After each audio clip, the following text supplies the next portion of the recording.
Hello guys, welcome to TNPSC turning point. இன்றைக்கி நம்ம பார்க்க போகிற டாபிக் பிளட் சர்க்குலேஷன். அதில் பார்ட் 5 பார்க்க போகிறோம். பார்ட் 1லேருந்து பார்ட் 4க்கான லிங்க்ஸ் டிஸ்கிரிப்ஷனில் இருக்குது. அதை பார்த்துட்டு இதை பாருங்கள், அப்போ தான் புரியும். ஓகே, ஸ்டார்ட் பண்ணலாமா? ஃபஸ்ட்டு இதில் பிளட் சர்க்குலேஷன் பார்ட் 5ல் ஃபஸ்ட்டு பார்த்தீங்கன்னா ஹார்ட் பீட் அப்படின்னு சொல்கிறாங்க. ஹார்ட் பீட் அதாவது நம்ம செஸ்ட்டில் கை வச்சு பார்த்தோம்னா ஹார்ட் வந்து துடிக்குது இல்லையா, அதுக்கு பேர் தான் ஹார்ட் பீட். அது வந்து ஒரு கான்ட்ராக்ஷன், அதாவது ஒரு ஹார்ட் பீட்டுன்றது ஒரு கான்ட்ராக்ஷன், அதுக்கப்புறம் ஒரு ரிலாக்ஸேஷன். அந்த கான்ட்ராக்ஷனுக்கு டெக்னிக்கல் டேர்ம் என்ன சொல்கிறாங்க? சிஸ்டோலி. அதே மாதிரி ரிலாக்ஸேஷனுக்கு டயஸ்டோலி. அந்த contraction and relaxation of atrium and வென்ட்ரிக்கிள்ஸ்க்கு பேர் தான் ஒரு ஹார்ட் பீட் அப்படின்னு சொல்கிறாங்க. அதாவது ஒரு ஹார்ட் பீட்னா என்ன?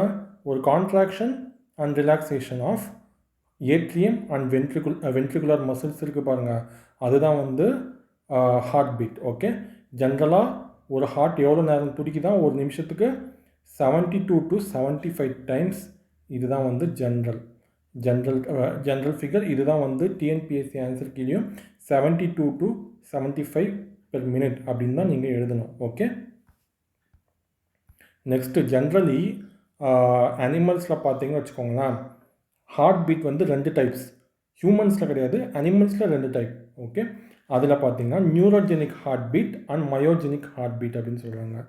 நியூரோஜெனிக் ஹார்ட் பீட்னா நத்திங் பட் நர்வ் இம்பல்ஸ் மட்டும். இது வந்து primitive animals such as annelids and arthropods இதெல்லாம் வந்து நர்வ் இம்பல்ஸ் மட்டும் யூஸ் பண்ணி ஹார்ட்டை வந்து பீட் பண்ண வைக்குது. இதுவே வந்து நம்ம வெர்டிபிரேட்ஸில் பார்த்திங்கன்னா கொஞ்சம் எவால்வான ஆர்கானிசம்ஸ் பார்த்திங்கன்னா மயோஜெனிக் ஹார்ட் பீட், அவங்களுக்கு வந்து ஒரு ஸ்பெஷலைஸ்டு குரூப் ஆஃப் மசில்ஸ் இருக்குமா, அந்த மசில் இருக்கிறதுனால அதுக்கு பேர் வந்து மயோஜெனிக் ஹார்ட் பீட். வெறும் நர்வ்ஸ் மட்டும் இல்லை, வேறு சில ஸ்பெஷலைஸ்ட் ஸ்ட்ரக்சர்ஸும் சேர்ந்து இருக்கிறதுனால அதுக்கு பேர் மயோஜெனிக் ஹார்ட் பீட்ஸ். இதில் கொஷின்ஸ் எப்படி கேட்குறாங்கன்னா, நியூரோஜெனிக் ஹார்ட் பீட்ஸ் வந்து எந்தெந்த அனிமல்ஸில் இருக்கும், இல்லைனா வந்து வெர்டிபிரேட்ஸில் எந்த வகையான ஹார்ட் பீட் காணப்படுது? நியூரோஜெனிக் ஹார்ட் பீட்டா, மயோஜெனிக் ஹார்ட் பீட்டா, இல்லை போத்தா, இல்லை நன் ஆஃப் தி அபவா அப்படின்னு சொல்லி கேட்க சான்ஸ் இருக்குது. ஹியூமன்ஸ் அண்ட் வெர்டிபிரேட்ஸில் பார்த்தீங்கன்னா myogenic heart beat. Okay, next initiation and conduction of heart beat அதான் பார்க்க போகிறோம். இதில் இந்த டயக்ராமை ஃபஸ்ட்டு பாருங்கள். இது வந்து ரைட் சைடா, இது வந்து ரைட் சைட், இது வந்து லெஃப்ட் சைட். அப்போது இது ரைட் ஏட்ரியம், இது வந்து ரைட் ஏட்ரியம், இது லெஃப்ட் ஏட்ரியம். மேலே இருக்கிற சேம்பர்ஸ் ஏட்ரியம்னு சொல்லுவாங்க. அதே மாதிரி இது வந்து ரைட் வென்ட்ரிக்கிள், இந்த சைடு வந்து லெஃப்ட் வென்ட்ரிக்கிள். ஓகே, இப்போது இந்த ஹார்ட் பீட் இனிஷியேட் ஆகிறதுக்கும் கண்டக்ஷன் ஆகிறதுக்கும் சில ஸ்ட்ரக்சர்ஸ் இருக்குது, ஸ்பெஷலைஸ்ட் ஸ்ட்ரக்சர்ஸ். அந்த ஸ்ட்ரக்சர்ஸை பற்றி தான் பார்க்க போகிறோம். இங்கே இந்த எல்லோ கலரில் தெரியுது பார்த்தீங்களா, இந்த ஸ்ட்ரக்சரும் அப்புறம் இந்த ஸ்ட்ரக்சர், இதெல்லாம் வந்து one of the most important. அதாவது மயோஜெனிக் ஹார்ட் பீட்டில் பார்த்தோம் இல்லையா, நர்வ்ஸ் அண்ட் மசில் ஃபைபர்ஸ் எல்லாம் சேர்ந்து இருக்கிற இந்த ஸ்பெஷலைஸ்டு ஸ்ட்ரக்சருக்கு பேர் என்ன? இந்த மேலே இருக்குது பார்த்தீங்களா, சுப்பீரியர் வீனா காவா கிட்ட இருக்குது பாருங்கள், இந்த ரைட் ஏட்ரியமுக்கு மேலே, இதுக்கு பேர் வந்து எஸ்ஏ நோடு அப்படின்னு சொல்கிறாங்க. இதுக்கு பேர் எஸ்ஏ நோடு. அதே மாதிரி இந்த கொஞ்சம் மிடில் இருக்க பாருங்கள், இது வந்து ஏவி நோட், அதாவது ஏட்ரியோ வென்ட்ரிகுலர் நோட் அப்படின்னு சொல்கிறாங்க. எஸ்ஏ நோட் வந்து cyano atrial note, AV note வந்து ஏட்ரியோ வென்ட்ரிகுலர் நோட் அப்படின்னு சொல்கிறாங்க. ஓகே, இப்போது ஹார்ட் பீட் ஆர்ஜின் ஆகிறது வந்து இந்த எஸ்ஏ நோட்லேருந்து தான் ஆர்ஜினேட் ஆகுது. இந்த எஸ்ஏ நோட் என்ன பண்ணுது? ஒரு இம்பல்ஸ் கொடுக்குது. அந்த இம்பல்ஸ் வந்து இந்த ரைட் ஏட்ரியமும் லெஃப்ட் ஏட்ரியமும் கான்ட்ராக்ட் பண்ண வைக்குது. ஓகே, அது கான்ட்ராக்ட் பண்ணி என்ன பண்ணுது? அதில் இருக்கிற பிளட்டை கீழே புஷ் பண்ணுது. அதாவது மேலே ஏட்ரியமில் இருக்கிற பிளட்டு வந்து அப்படியே கீழே புஷ் பண்ணுது. ரைட் ஏட்ரியமில் இருக்கிற பிளட் வந்து ரைட் வென்ட்ரிக்கலுக்கும், லெஃப்ட் ஏட்ரியமில் இருக்கிறது வந்து லெஃப்ட் வென்ட்ரிக்கலுக்கும் புஷ் ஆகுது. ஓகே, நெக்ஸ்ட்டு இந்த இம்பல்ஸ் என்ன ஆகுது? அப்படியே ட்ராவல் ஆகி ஏவி நோடுக்கு வருது. இந்த ஏவி நோட்லேருந்து எங்கே போகுது? இந்த ஸ்ட்ரக்சர் இருக்குது பாருங்கள், இந்த ஸ்ட்ரக்சருக்கு பேர் வந்து பண்டில் ஆஃப் ஹிஸ் அப்படின்னு சொல்கிறாங்க. Bundle of His. ஏன்னா இது ஹிஸ்ன்றவர் கண்டுபிடிச்சாரு. அதனால் இதுக்கு பேர் பண்டில் ஆஃப் ஹிஸ். இதுக்கு இன்னொரு பேர் இருக்குது, ஏட்ரியோ வென்ட்ரிகுலர் பண்டில் அப்படின்னு சொல்கிறாங்க. ஏட்ரியோ வென்ட்ரிகுலர் பண்டில் அப்படின்னு சொல்லலாம், இல்லை பண்டில் ஆஃப் ஹிஸ் அப்படின்னு சொல்கிறாங்க. இந்த ஒரு பர்டிகுலர் ஸ்ட்ரக்சர் அடுத்து என்ன ஆகுது, ரெண்டாக பிரான்ச் ஆகுது. இந்த ரெண்டு பிரான்ச்சஸுமே வந்து பண்டில் ஆஃப் ஹிஸ் தான். ஆனால் இது வந்து லெஃப்ட் பிரான்ச்னு சொல்கிறாங்க, இதை வந்து ரைட் பிரான்ச்னு சொல்கிறாங்க. Right branch of bundle of His, இது வந்து left branch of bundle of His. Okay, அது என்ன ஆகுது, ஃபர்தராக கீழே போயிட்டு இன்னும் ஸ்மாலராக டிவைட் ஆகுது. இந்த ஸ்மாலர் ஸ்ட்ரக்சர்ஸ்க்கு பேர் என்ன சொல்கிறாங்க, பர்கின்ஜி ஃபைபர்ஸ். இது எல்லாமே சேர்ந்து தான் நம்ம ஹார்ட் பீட்கான இம்பல்ஸை கொடுக்குது, Purkinje fibres. Okay, first sino atrial நோட்லேருந்து இம்பல்ஸ் எங்கே போகுது, ஏவி நோடுக்கு போகுது. நெக்ஸ்ட்டு ஏவி நோடு என்ன பண்ணுது, பண்டில் ஆஃப் ஹிஸ்ஸுக்கு போகுது. பண்டில் ஆஃப் ஹிஸ்லேருந்து இம்பல்ஸ் அப்படியே பர்கின்ஜி ஃபைபர்ஸ்க்கும் போகுது. இந்த இம்பல்ஸ் தான் வந்து வென்ட்ரிக்கிள்ஸை வந்து கான்ட்ராக்ட் பண்ண வைக்குது. ஓகே, வென்ட்ரிக்கிள்ஸை கான்ட்ராக்ட் பண்ண வைக்கிறது இந்த இம்பல்ஸ் தான். ஓகே, அப்போ ஃபஸ்ட்டு இந்த ப்ரொசீஜர், இந்த டைரக்ஷனை மட்டும் தெரிஞ்சு வச்சுக்கணும். First SA node, next SA நோட்லேருந்து எங்கே போகுது, ஏவி நோட். டைரக்ஷன் மட்டும் ஞாபகம் வச்சுக்கலாம். ஏவி நோட்லேருந்து எங்கே, bundle of His. Bundle of ஹிஸ்லேருந்து லெஃப்ட் அண்ட் ரைட்டாக பிரியுது. அது டிஎன்பிஎஸ்சிக்கு வேணாம், பட் ஞாபகம் வச்சுக்கோங்க. நெக்ஸ்ட்டு வந்து Purkinje fibres.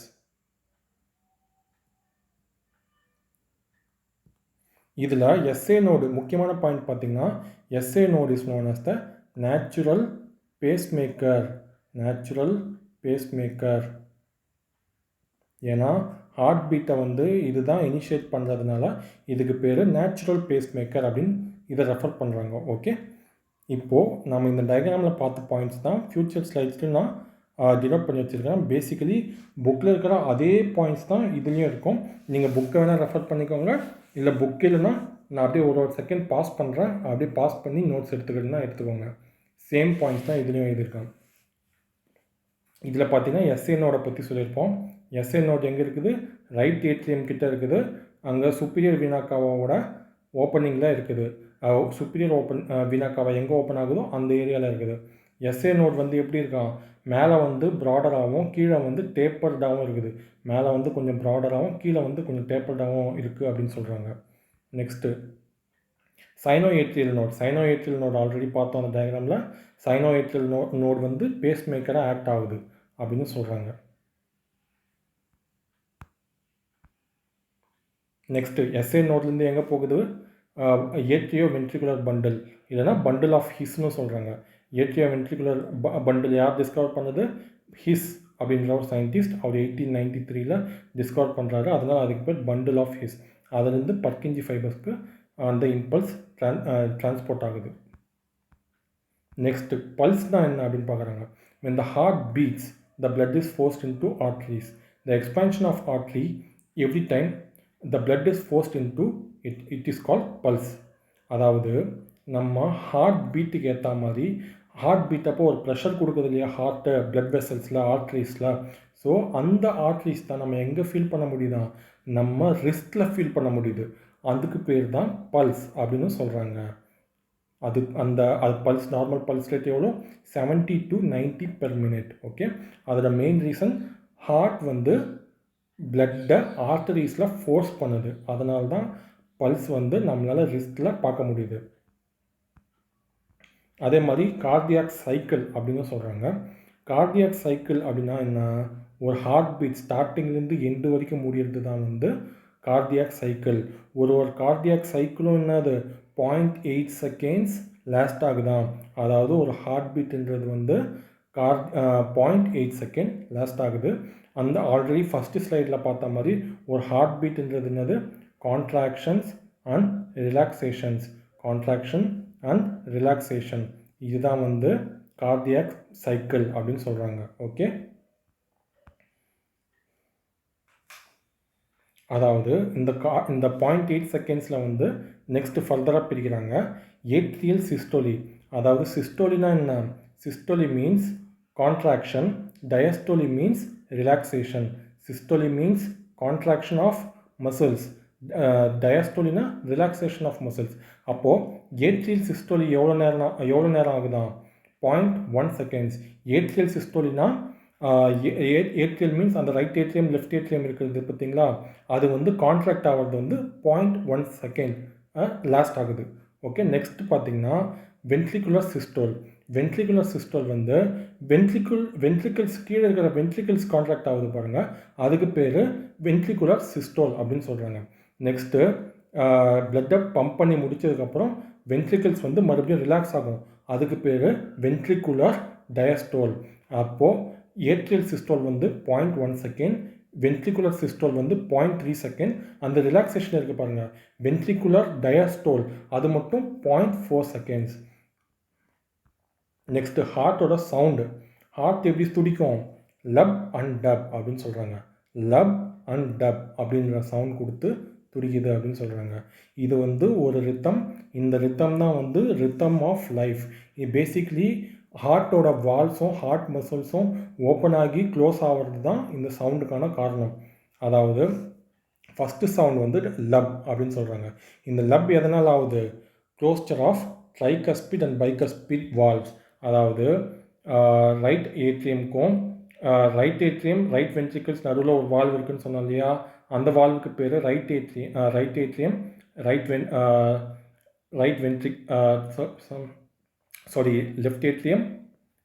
Ventricle left ventricle ஆச்சா. இப்போது இது ரெண்டுத்துக்கும் நடுவில் இருக்கிற வால்வ் வந்து ட்ரைகஸ்பிட் வால்வ். இது ரெண்டுத்துக்கும் லெஃப்ட் ஏட்ரியம்க்கும் லெஃப்ட் வென்ட்ரிக்கிள்க்கும் நடுவில் இருக்கிற வால்வ் வந்து பைகஸ்பிட் வால்வ் அப்படின்னு சொல்கிறாங்கல்ல. இது வந்து க்ளோஸ் ஆகிறதுக்கான இந்த ரெண்டு வால்ஸும் க்ளோஸ் ஆகும்போது வர சவுண்ட் தான் லப். ஓகே, இது வந்து லாங்கர் சவுண்ட். இது வந்து லாங்கர் டியூரேஷன் இருக்குது. ஹார்ட் பீட்டில் லப் சவுண்ட் வந்து லாஸ்ட்டு லிட்டில் லாங்கர். நெக்ஸ்ட் இந்த டப் சவுண்ட் இருக்குது பாருங்கள், இந்த டப் சவுண்ட் வந்து கொஞ்சம் ஷார்ட்டர்.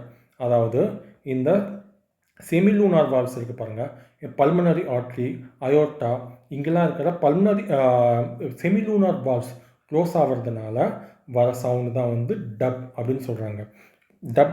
டப்புன்ற சவுண்ட் எப்போ கேட்குது? வென்ட்ரிகுலர் சிஸ்டோலி அதோட முடிவில் தான் கேட்குது. வென்ட்ரிக்கிள்ஸ் வந்து கான்ட்ராக்ட் ஆகி முடியும் போது அந்த சவுண்ட் நமக்கு கேட்குது, டப்புன்ற sound. Okay, next blood pressure. அதாவது ஒரு டியூபுக்குள்ளே எந்த ஒரு ஃப்ளூயிட்னாலும், ஒரு கேஸ்னால இருக்கட்டும் இல்லை வந்து வாட்டர்னால இருக்கட்டும், அந்த ஃப்ளூயிட் ஃப்ளோ ஆகும்போது இந்த பைப்போட வால்ஸ் இருக்குது பாருங்கள், இந்த வால்ஸில் வந்து ஒரு ப்ரெஷர் எக்ஸர்ட் பண்ணோம் இல்லையா, அதே மாதிரி இப்போது அதே நம்ம பிளட்டு ஃப்ளோ ஆகுது. இந்த பிளட்டும் வந்து எதுக்குள்ளே ஃப்ளோ ஆகுது? நம்ம ஆர்ட்ரிஸ் அண்ட் வெயின்ஸ்குள்ளே ஃப்ளோ ஆகுது இல்லையா, பிளட் வெசல்ஸ்குள்ளே. அப்போது அந்த பிளட் வந்து ஒரு ப்ரெஷரை எக்ஸர்ட் பண்ணுது, அதுக்கு பேர் தான் பிளட் ப்ரெஷர் அப்படின்னு சொல்கிறாங்க. இந்த பிளட் ப்ரெஷர் வந்து எதில் அதிகமாக இருக்கும், எதில் கம்மியாக இருக்கும்? அதாவது ஹார்ட்டே டைரெக்டாக ஆர்ட்ரிஸில் ப்ரெஷர் அதிகமாக கொடுக்கறதுனால ஆர்ட்ரிஸில் கொஞ்சம் ஜாஸ்தியாக இருக்கும். ஓகே, அப்புறம் இது போக போக போக ஆர்டீரியோல்ஸ்லையும் கேபிலரிஸ்லையும் கம்மியாயிடும். நெக்ஸ்ட்டு வெயின்ஸில் வரும்போது, ஏன்னா வெயின்ஸில் எந்த ப்ரெஷரும் இல்லை இல்லையா, ஸோ வெயின்ஸில் வந்து கொஞ்சம் கம்மியாயிடும். அதுக்கு பேர் தான் வந்து இந்த பிளட் ப்ரெஷரை வந்து எப்படி சொல்கிறாங்க? Systolic pressure and diastolic pressure அப்படின்னு சொல்கிறாங்க. ஓகே, இந்த சிஸ்டோலிக் ப்ரெஷர் அண்ட் டயஸ்டோலிக் ப்ரெஷரை பற்றி நம்ம இந்த ஸ்லைடில் தெளிவாக பார்க்கலாம். வென்ட்ரிகுலர் சிஸ்டோல் நடக்கும்போது the left ventricle contracts and forces the blood into aorta. The pressure rises to a peak which is referred to as systolic pressure. அதாவது சிஸ்டோல், வென்ட்ரிகுலர் சிஸ்டோல்னா என்ன? வென்ட்ரிக்கிள்ஸ் வந்து கான்ட்ராக்ட் ஆகும்போது அயோர்ட்டாக்குள்ளே பிளட்டு ஃப்ளோ ஆகுது, இதுதான் வந்து பீக்கான pressure. Okay, இதுக்கு பேர் வந்து systolic pressure. Diastole, ventricles relax ஆகும்போது பிளட் வெசல்ஸில் இருக்கிற ப்ரெஷர் கம்மியாகும். ஓகே, அதுக்கு பேர் டயஸ்டோலிக் ப்ரெஷர். சிஸ்டோலிக் மீன்ஸ் என்னது? கான்ட்ராக்ஷன். Diastolic means relaxation. எப்பவுமே கான்ட்ராக்ஷன் இருக்கும்போது தான் ப்ரெஷர் அதிகமாக இருக்கும். இந்த பிளட் ப்ரெஷர் பார்த்திங்கன்னா ஒரு நார்மல் பிளட் ப்ரெஷர் பார்த்திங்கன்னா 120/80. அதாவது இதுனா 120/80 அப்படின்னு பார்த்திங்கன்னா இந்த 100 வந்து பீக் ப்ரெஷர். அதாவது சிஸ்டோலிக் ப்ரெஷர். அதே மாதிரி இந்த 80 வந்து டயஸ்டோலிக் ப்ரெஷர். ஓகே, ரிலாக்ஸேஷன் அப்போ இருக்கிற ப்ரெஷர். இது வந்து ரெஸ்டிங் அப்போது இருக்கிற நார்மல் ப்ரெஷர். இதுவே நம்ம ஃபிசிக்கல் எக்ஸசைஸ் இல்லைனா எமோஷ்னல் ஸ்ட்ரெஸ் ஆனோம்னா பிளட் ப்ரெஷர் ரைஸ் ஆக சான்ஸ் இருக்குது. இதுவே பிளட் ப்ரெஷரில் சில கண்டிஷன்ஸ் இருக்குது. பிளட் ப்ரெஷர் அதிகமாகவே இருந்ததுன்னா அதுக்கு பேர் ஒரு மெடிக்கல் கண்டிஷன் இருக்குது. நெக்ஸ்ட்டு பிளட் ப்ரெஷர் கம்மியாகவே இருந்ததுன்னா அதுக்கு பேர் ஒரு மெடிக்கல் கண்டிஷன் இருக்குது. பிளட் ப்ரெஷர் அதிகமாகவே இருந்ததுன்னா அதுக்கு பேர் என்ன சொல்கிறாங்க? Hyper tension. Okay, next blood pressure கம்மியாகவே இருந்ததுன்னா அதுக்கு பேர் HYPO hypo tension. Okay, very good. Next stethoscope and sphygmomanometer அப்படின்னு பார்க்குறாங்க. ஸ்டெட்டஸ்கோப் சிம்பிளி சொல்லணும்னா எந்த டாக்டர்கிட்ட போனாலும் இந்த ஸ்டெட்டஸ்கோப் இல்லாத டாக்டரை பார்க்கவே முடியாது. One of the most important medical instruments. இது எதுக்காக யூஸ் பண்ணுறாங்க டாக்டர்ஸ்? பேசிக்கலி நம்ம இன்டர்னல் ஆர்கன்ஸோட சவுண்ட், ஹார்ட் பீட் இல்லை லங் சவுண்ட்ஸை வந்து ஈஸியாக லிசன் பண்ணுறதுக்கு தான் இந்த ஸ்டெட்டஸ்கோப். Next sphygmomanometer. ஸ்பிக்மோமேனோமீட்டர் அப்படின்றது இதுவும் காமனாக வந்து எந்த ஒரு சின்ன கிளினிக்லையும் பார்க்க முடியும். இதுக்கு பேர் வந்து பிபி மிஷின். ஜென்ரலாக சொல்லும்போது நம்ம ரெஃபர் பண்ணும்போது BP machine, blood pressure check பண்ணுற மிஷின். ஏன்னா இதை யூஸ் பண்ணி பிளட் ப்ரெஷரை செக் பண்ணுறோம். அதனால் இதுக்கு பேர் வந்து பிபி மிஷின். ஓகே, இந்த பிபி மிஷின் வந்து மோனோமெட்ரிக், அதாவது இந்த ஓல்டு ஸ்டைல் மெர்க்குரி இருக்குது பாருங்கள், மெர்க்குரி ஃபீல்டு.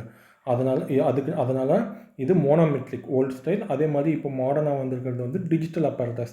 இது நாமளே கூட யூஸ் பண்ணலாம். இதை யூஸ் பண்ணி பிபியை கண்டுபிடிக்கலாம். நார்மல் பிபி எவ்வளோ சொல்லியிருந்தால் 120/80. இந்த 120 வந்து சிஸ்டோலிக் ப்ரெஷர், இந்த 80 வந்து டயஸ்டோலிக் ப்ரெஷர். ஓகே ஸ்டூடெண்ட்ஸ், இந்த video blood and blood circulation topic வந்து இதோட கம்ப்ளீட் ஆகுது. பட் ஃப்யூச்சரில் ஏதாவது டாபிக்ஸ் வந்தது இல்லை ஏதாவது டவுட்ஸ் கேட்டிங்கன்னா அதை வந்து ஒரு வீடியோவாக எடுத்து நான் போடுறேன். மறக்காமல் சப்ஸ்கிரைப் பண்ணுங்கள். ஃப்யூச்சர் டாபிக்ஸையும் மறக்காமல் பாருங்கள். Okay, thank you very much.